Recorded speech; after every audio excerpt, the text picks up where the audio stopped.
હવે જરા પેટમાં કંઈક ઠંડક થઈ. મેં જમી લીધું છે એવો ગીતાને મેસેજ કર, જલ્દી કરી દે. અરે વિજય, પાણી પીધું છે, જમ્યો ક્યાં છે તું?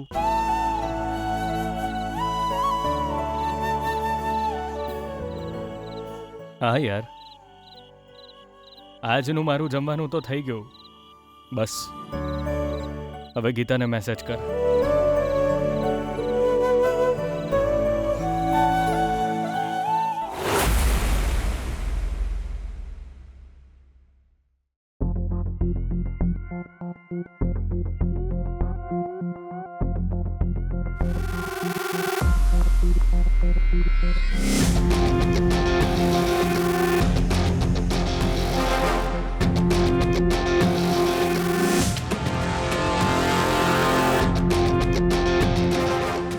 ભાનુ,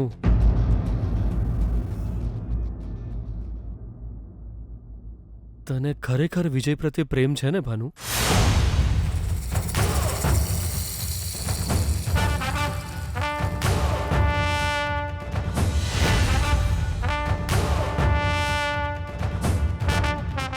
તમે આવું શું કામ પૂછી રહ્યા છો?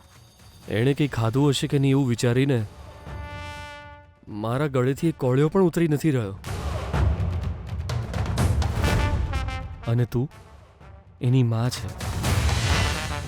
એ તને ભગવાનની જેમ પૂજે છે, તોય તું છે કે આરામથી જમી રહી છે.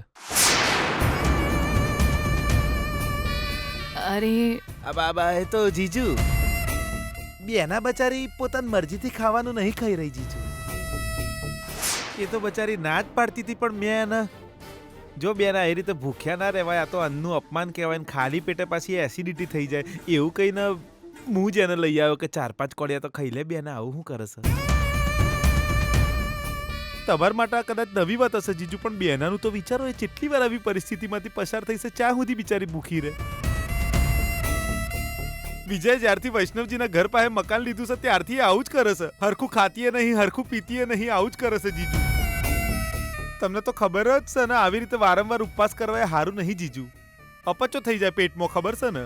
ત્યાં લોકડાઉન થઈ જાય, પ્રોબ્લેમ થઈ જાય. એટલે બેનને મેં થોડું જમી લેવા માટે જબરદસ્તી કરી. સાચું કહું છું જીજુ. ભઈલા પ્લીઝ તું ચૂપ રહે. એ તો શું છે કે જમવાના ટાઈમે મને કોણ ફોન કરસ? મને લાગે છે વિજયનો જ હશે.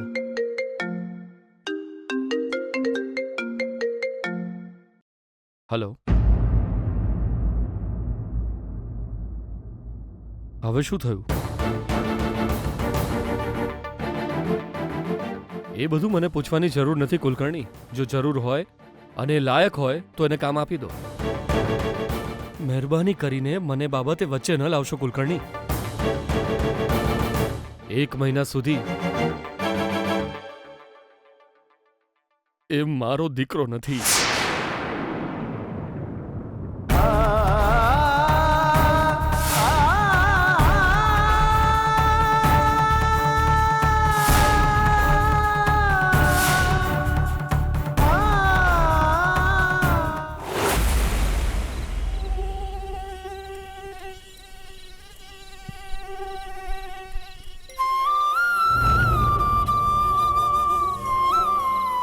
વિજય, તારો ઈરાદો બદલી નાખે યાર.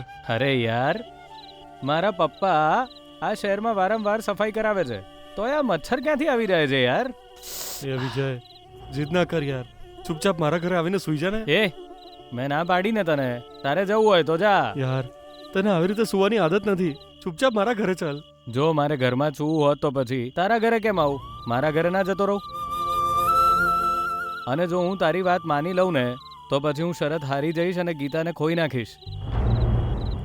એના કરતાં તો સારું છે કે હું આ મચ્છરો સાથે ફ્રેન્ડશિપ કરી લઉં. ઓય આટ અહીંથી. શેના માટે? કેના માટે એટલે આ મારી જગ્યા છે. ક્યાં સૂઈએ છે મહત્વનું નથી. સૂઈ જાઓ ત્યારે ઊંઘ આવી જાય એ મહત્વનું છે.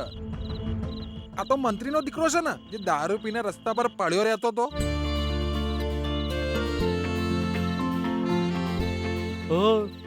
શું બોલી રહ્યો છે તું? ઓહો, ફોર યોર કાઇન્ડ ઇન્ફોર્મેશન, રસ્તા પર નહીં, કારમાં સૂતો હતો. એ પણ કઈ કાર ખબર છે? કરોડો રૂપિયાની કાર. પ્રેસ્ટીજની વાત કહેવાય. એ ચાલ ભાગના અહીંથી. ગમે ત્યાં સૂઈએ, ઊંઘ આવે ને એ મહત્વનું છે.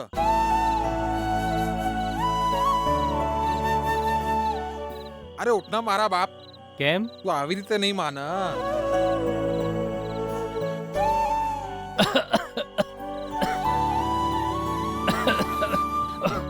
અરે આ તમે શું કરો છો? દેખાતું નહીં તને? હું સુવા જઈ રહ્યો છું.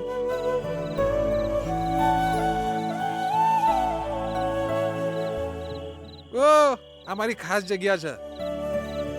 અહીંના બધા મચ્છર મારા પૂર્વજો છે. રાત્રે બધા ભેગા થઈને મને ગીત સંભળાવે છે. કોઈ બીજી જગ્યા જોઈ લે.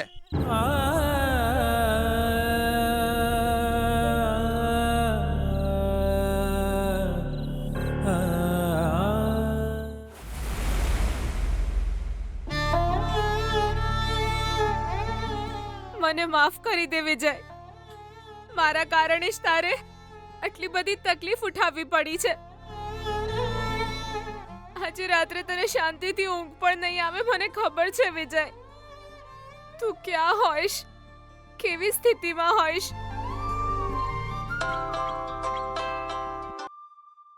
હેલો વિજય. તારી વાત વિજય સાથે નહીં, એની માં સાથે થઈ રહી છે.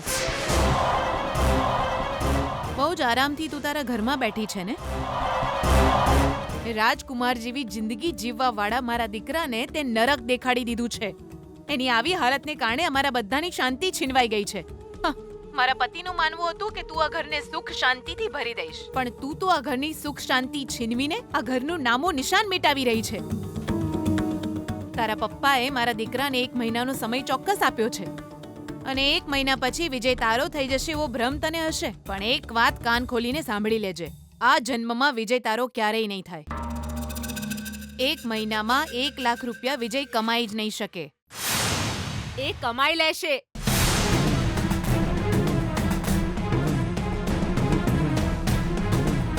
એનામાં એ શક્તિ છે. મારો પતિ જરૂર જીતશે. અમારા લગ્ન થઈને જ રહેશે. એય શું? તારા બાપે જે રીતે મારા દીકરાને ચેલેન્જ કર્યો છે એ જ રીતે તું મને ચેલેન્જ કરી રહી છે? જો તમને એવું જ લાગતું હોય તો એવું જ સમજો. હું તમને ચેલેન્જ કરું છું. 1 મહિનામાં મારો પતિ 1 લાખ રૂપિયા જરૂર કમાશે. ખાલી 1 લાખ રૂપિયા માટે કરોડોની સંપત્તિના વારસદારને રસ્તા પર રહેવું પડશે. તને જીતાડવા માટે મારો દીકરો હારી જાય મને મંજૂર નથી. મારો પતિ જીતશે એ વાતનો મને પૂરો વિશ્વાસ છે, પણ મને વિશ્વાસ નથી.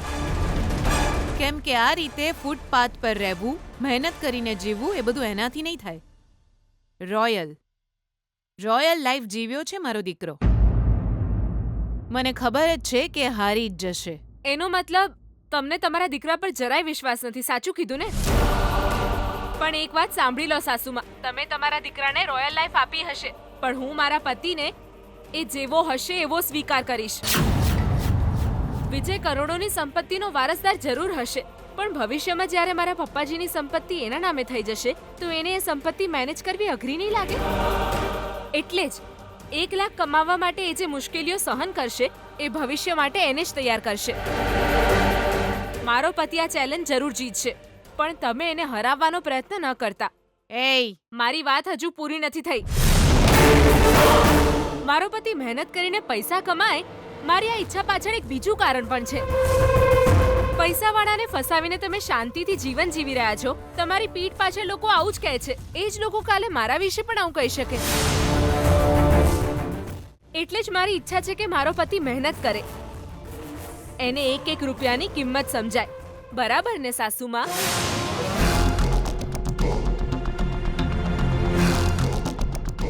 પછી ખાલી લોકો નહીં, તમે પણ નહીં કહી શકો કે ગીતા તમારા પૈસા જોઈને ઘરમાં આવી છે.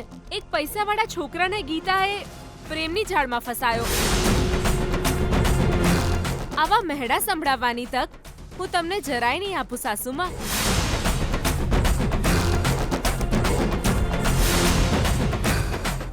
એટલે જ હું ઈચ્છું છું કે મારો પતિ લાયક બને,